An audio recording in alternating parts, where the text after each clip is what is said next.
What's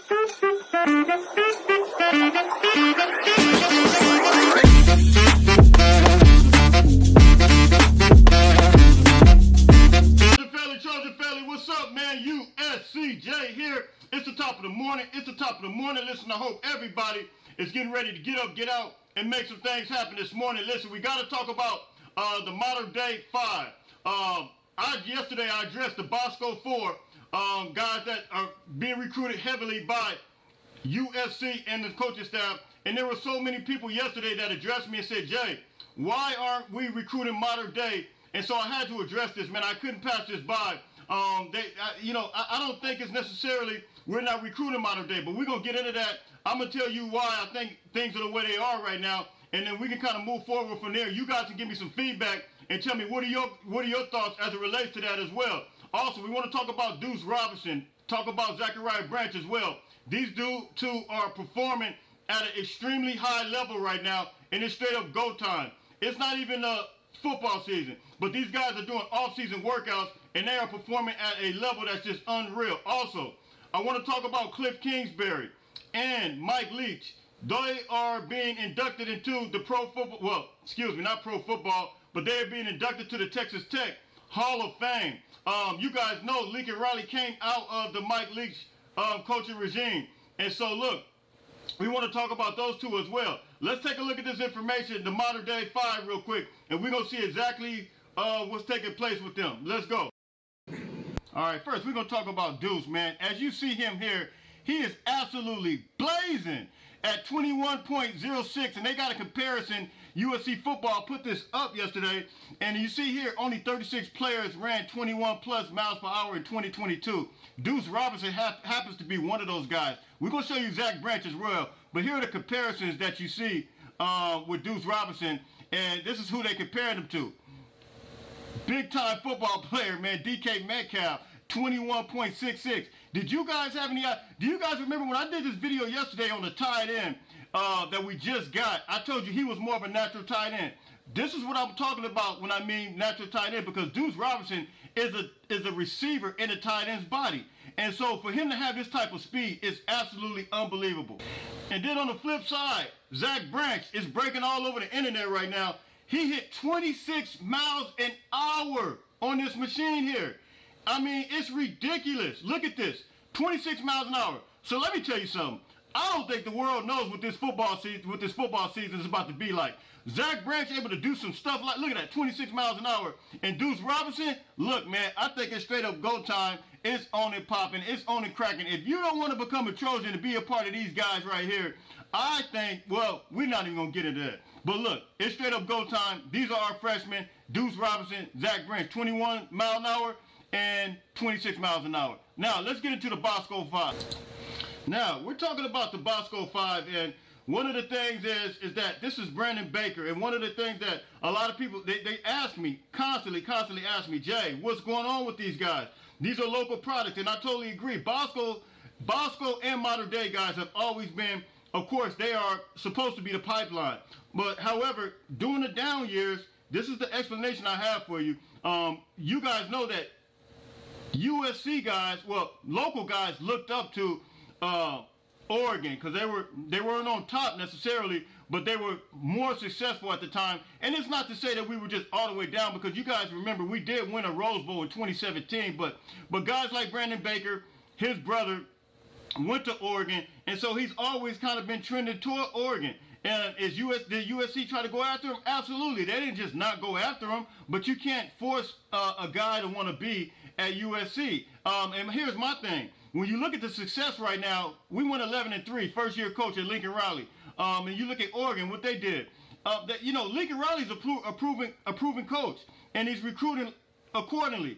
And so my thing is that you can either base your decision on coming with an experienced guy that has a proven track record, or you can go over there with really an unknown, because you really don't know exactly what you're going to get from Oregon. But Brandon Baker is right now 84.6% trending toward Oregon. He really didn't show a whole lot of interest towards USC. So when you're talking about the Mater Dei 5, this is kind of what's going on with Brandon Baker. wherever he goes, we wish him the best. He's still a local product. We love him. But, you know, you got to make the best decision for you, what you think is right.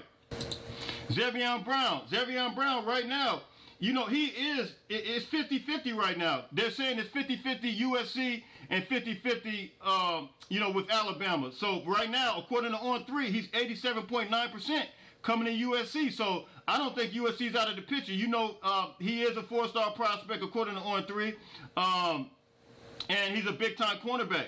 And so he's a guy he's a top 150 player. He's a guy that we want to secure.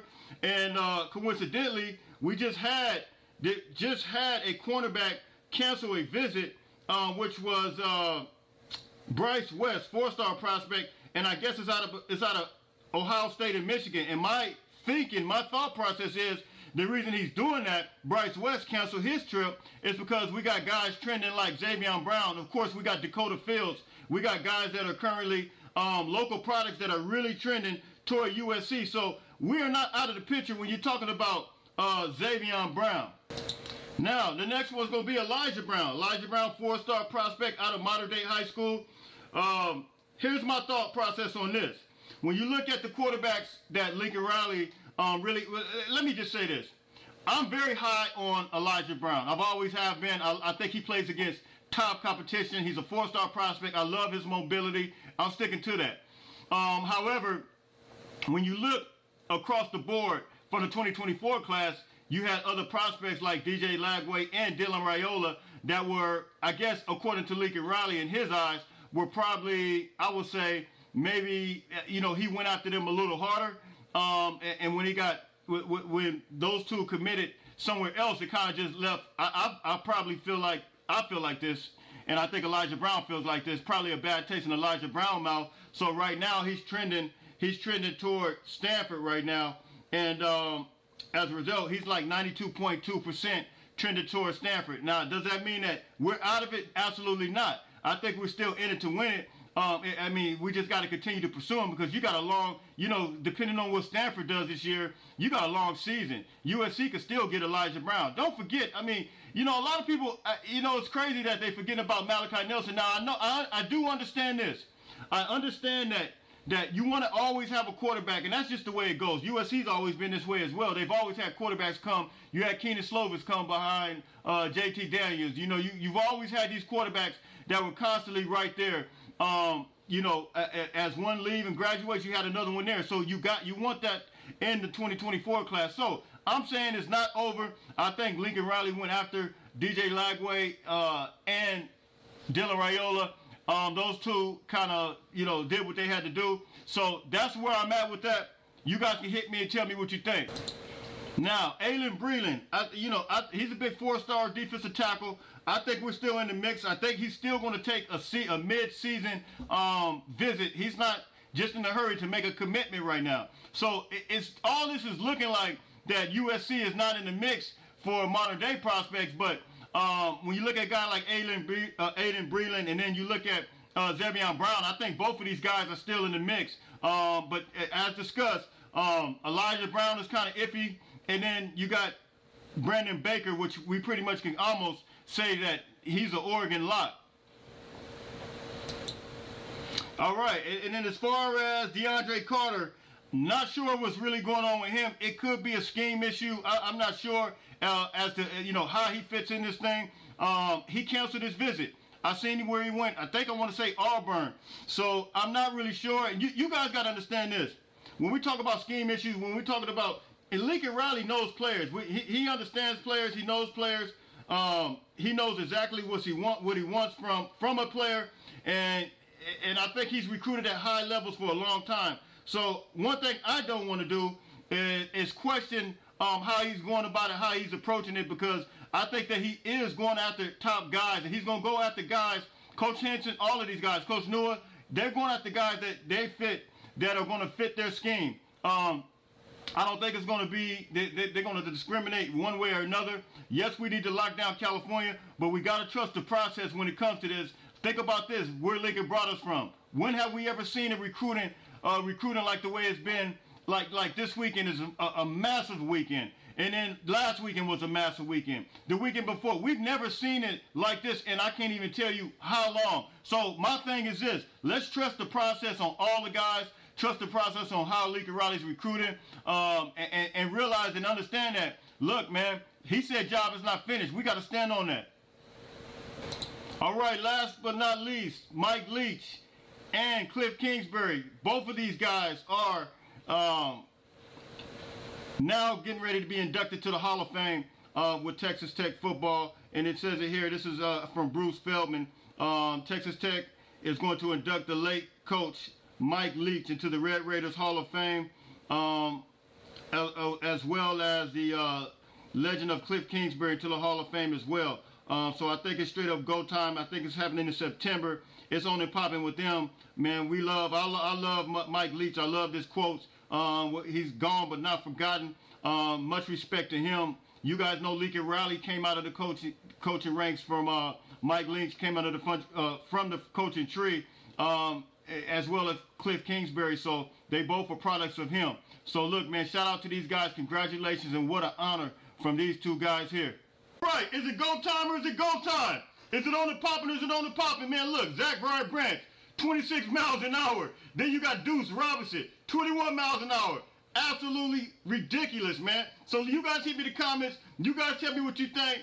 Like, share, subscribe. You already know where you can find me. It's going to be USCJ32 on Instagram, USCJ32 on Twitter. Listen, also, hit me back. Give me some feedback as to why do you think things are what they are with the Mater Dei. I gave you guys my theory on those guys, the Mater Dei 5, and I think that, look, it's never over until it's over, until they sign on that dotted line. I'm still a believer of that, man. So, look, you guys hit me in the comment section. You guys, don't forget, make sure you get up, get out, and make some things happen. Listen, everybody stay blessed.